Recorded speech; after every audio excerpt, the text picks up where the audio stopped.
7월 30일 화요일 아침 이슈 레이더 시작하겠습니다. 신인규 기자, 안녕하세요. 안녕하십니까. 예, 오늘 투자 키워드 4개. 첫 번째, T매프는 T몬과 위매프 얘기고요. 국고채, 금리, 비트코인, 삼성전자 순으로 보겠습니다. 첫 번째, T매프.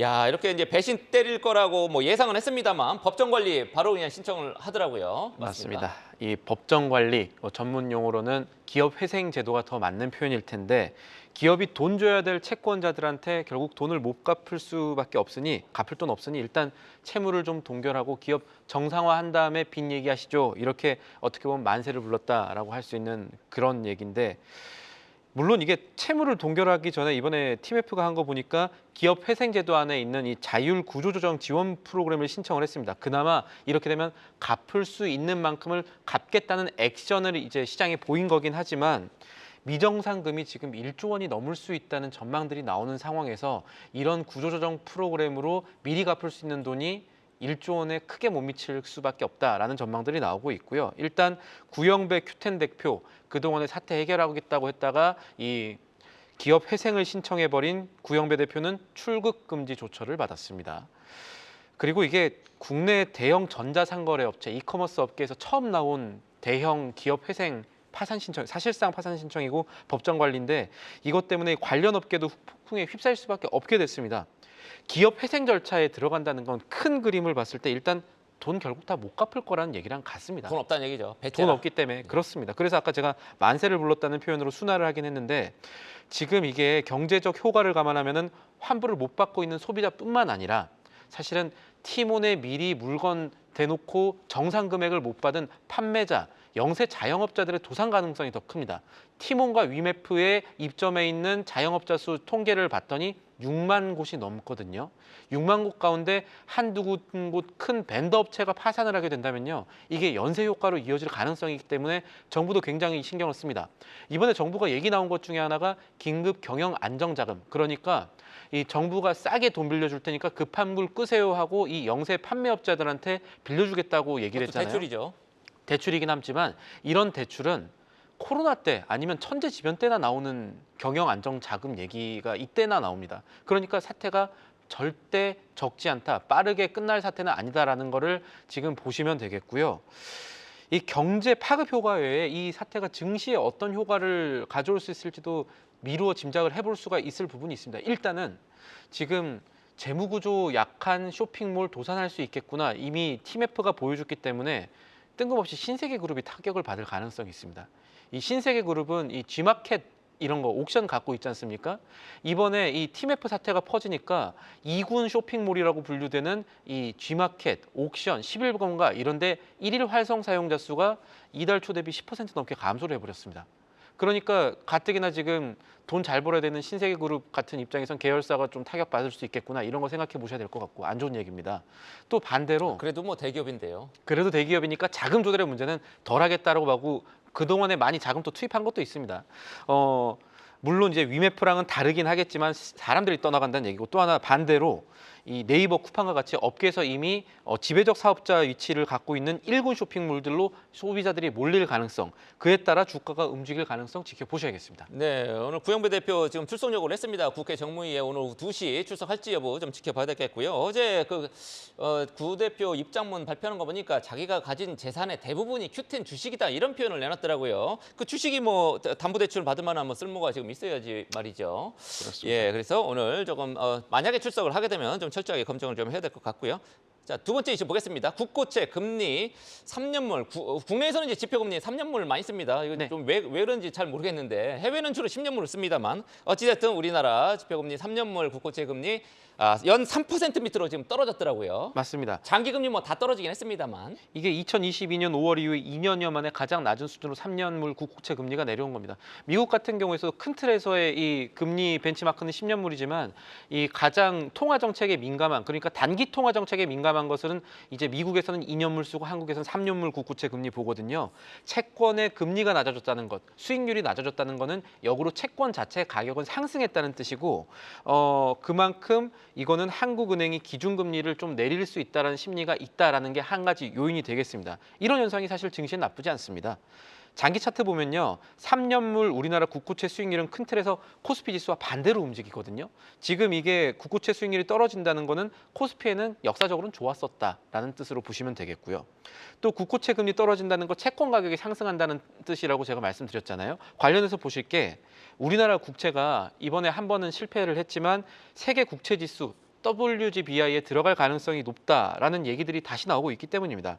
세계 국채 지수에 우리나라가 편입되면 당연히 한국의 국채 수요가 늘어난다고 볼 수가 있겠죠. 그래서 채권 쪽에선 외국인들이 WGBI 편입으로 인한 우리나라 국채 가격 추가 상승 염두에 두고 먼저 산 거 아니냐, 해지에 들어간 거 아니냐, 이런 분석이 나옵니다. 그렇다면 이런 흐름은 이 이슈가 지속되는 한 조금 더 지속될 가능성이 있다는 뜻이 되겠죠. 네, 지금 채권값이 뛰고 금리는 하락하고 뭐 글로벌 현상이긴 합니다만 이럴 때 증권가에서는 투자 전략 어떻게 짜야 한다고 조언합니까? 큰 틀에서 금리나 기대가 있을 때는 성장주에 유효합니다. 왜냐하면 성장주 가치 평가를 할 때 현금 흐름 할인법이라는 걸 쓰는데 잔존 가치라든가 적정 주가를 표현할 때 이럴 때는 이 분모가 커지면 안 되지 않습니까? 분모를 키우는 거는 이 자금 조달 비용인데 금리가 떨어지면은 이 자금 조달 비용이 다시 낮아진다고 볼 수가 있겠죠. 그래서 성장주들은 국채 금리 떨어질 때나 뭐 자금 조달 비용 떨어질 때 금리 인하 심리 있을 때 같이 뜹니다.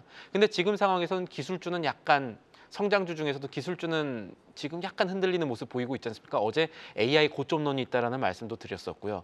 그래서 증권가에선 우리나라 지금 실적이 좀 나오는 바이오주 위주로 이 여러 가지 환경이 좋다. 그렇기 때문에 지금 상황에서는 성장주 가운데 바이오주에 투자를 해보면 어떨까라는 얘기들이 조심스럽게 나오고 있습니다. 네, 바이오주 요즘에 뭐 삼성 바이오로직스라든지 계속 잘 달리고 있는데 황제주 얘기 나오고 있죠. 네, 바이오주에 대한 관심이 더 커질 거다 이런 예측이 증권가에서 나온다고 합니다. 세 번째 이슈는 비트코인입니다. 요즘에 변동성 굉장히 심해졌죠. 미국에서 7만 달러, 한 개에 7만 달러 터치를 했다가 갑자기 급락했단 말이죠. 어떤 일이 있었습니까? 예, 요약하면 제가 이 키워드에서 썼지만 트럼프가 올리고 바이든이 내렸다 이렇게 보시면 될 것 같습니다. 이 주말에 미국에서 비트코인 컨퍼런스가 있었는데 이때 미국의 공화당 대선 후보인 트럼프가 참석을 해서 자기가 대선에 이제 성공해서 재선에 성공하면 미국을 지구의 가상화폐 수도로 만들겠다, 비트코인 슈퍼파워가 되도록 하겠다 이러면서 가상화폐 산업 적극적으로 육성할 뿐만 아니라 미국 정부가 현재 보유하거나 미래 획득하게 될 비트코인을 100% 전량 보유하는 게 자기의 행정부 정책이 될 것이다. 이렇게 얘기를 했습니다. 비트코인 더 끌어올릴 수 있다는 얘기가 되겠죠. 그렇게 해서 주말 사이에 올랐던 비트코인 가격이 어떻게 보면 이제 바이든이 내렸다고 해야 될 것 같은데 시장에서 지금 추적하고 있는 대형 비트코인 지갑 가운데 미국 정부가 가지고 있을 것으로 강하게 추정되는 대형 지갑이 하나 있습니다. 여기서 근데 최근에 몇 시간 아니고 얼마 전에 이 20억 달러 규모의 비트코인이 자금 이동을 해버렸습니다. 이거는 무슨 말이냐면 미국 정부가, 그러니까 시장의 추정이 맞다면 미국 정부가 초과 공급을 시장에 지금 하려는 것 아닌가라는 생각이 커지면서 이 가격이 내려가고 있는 상황이 발생을 해버렸습니다. 그러니까 미국 정부가 비트코인 가격을 좀 내린 거 아니냐라는 시장의 생각이 지금 크게 돌고 있는 거죠. 네, 뭐 미국 정부가 갖고 있는 건 주로 이제 압수하거나 뭐 이런 거겠죠. 맞습니다. 예, 그러면 비트코인이 간밤에 방금 말씀드렸듯이 급등했다가 급락을 해서 국내 관련 종목들에게도 굉장히 큰 영향을 끼칠 텐데 앞으로 뭐 계속 영향을 끼칠 거란 말이죠.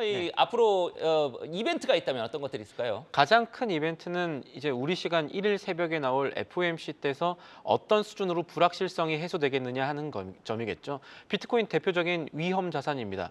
그래서 이 위험 자산에 대한 심리를 어떻게 단계적으로 설정하느냐가 되게 중요한데 그거는 제롬 파월 연준 의장이 이번에 금리 인하 당장은 못하겠지만 언제 할 거다. 9월 금리 인하 신호 어떻고 앞으로 어떻게 할 거다라는 얘기를 제대로 해주기 전까지는 비트코인은 사실 좀 단기적으로 출렁일 가능성이 있습니다. 이거 오히려 좋아하시는 분들도 비트코인 투자자분들 사이에서는 계시긴 하더라고요. 저는 좀 헷갈리는 게 인플레이션이 미국에서 막 오를 때는 인플레이션 해지 수단으로 비트코인 각광을 받았다가 금리가 떨어지니까 또 이제 비트코인 또 각광을 받는단 말이죠. 야, 이거는 굉장히 종잡기 어려운. 맞습니다. 예, 사실 그럼 비트코인은 그래서 한쪽으로 보기는 어렵고 오히려 차트 수급의 요인, 차티스트들의 영역으로 봐야 된다는 시각도 그래서 나오기는 합니다. 그렇긴 하지만 어쨌든 경향성은 있는 거니까.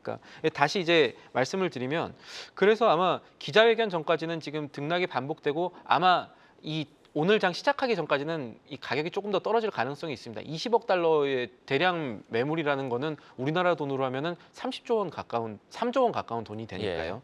그래서 지금 시간에서 어떻게 우리 비트코인 관련주들 움직이고 있는가 봤더니 우리기술투자라든가 다날 같은 비트코인 관련주로 분류되는 종목들 하나투자증권도 있고. 조금씩 빠지는 모습, 소폭 빠지고 있는 모습이 관측이 됐습니다.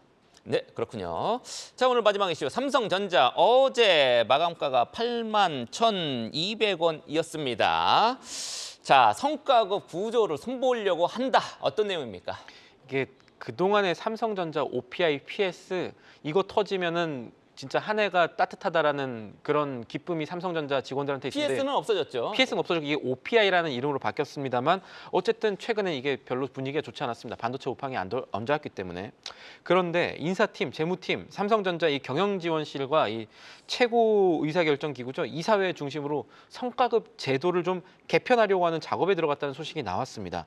삼성그룹 관계자에 따르면 이제 직원들의 목소리를 더 이상 이제 외면할 수 없는 상황이 온 것 같다 이렇게 하면서 성과급 제도 전면 검토 작업에 들어간 것까지는 맞다라고 얘기를 했는데 핵심은 이 초과이익 성과급에 대한 산정 방식을 수정하는 겁니다. 그렇다면은 이 초과이익 성과급을 어떻게 그동안에 해왔냐라는 걸 보시면 될 것 같은데 초과이익이라는 것을 봤을 때 우리가 보통 영업이익을 초과이익이라고 생각할 수가 있지 않습니까? 그런데 삼성전자는 여기서 우리가 자본 투자 비용이라든가 세금이라든가 이런 걸 좀 빼버립니다. 왜냐하면은 앞으로 공장 투자해야 되는데 이 미래 생각해 보면 지금의 영업이익이 장기적으로 큰 틀에서 영업이익이 될 것인가 아닌가 불확실하다라는 회사 측의 결정이 있었겠죠. 대규모 투자라는 장치 산업 특성상 그렇긴 한데 그러다 보니까 영업이익이 났는데도 이게 성과급 못 받는 상황이 나오니까 젊은 직원 중심으로 반발을 하고 회사도 이제 좀 대응을 하기로 시작했는데 하이닉스 같은 경우는 이제 영업이익의 10% 범위 내에서 성과급 책정했는데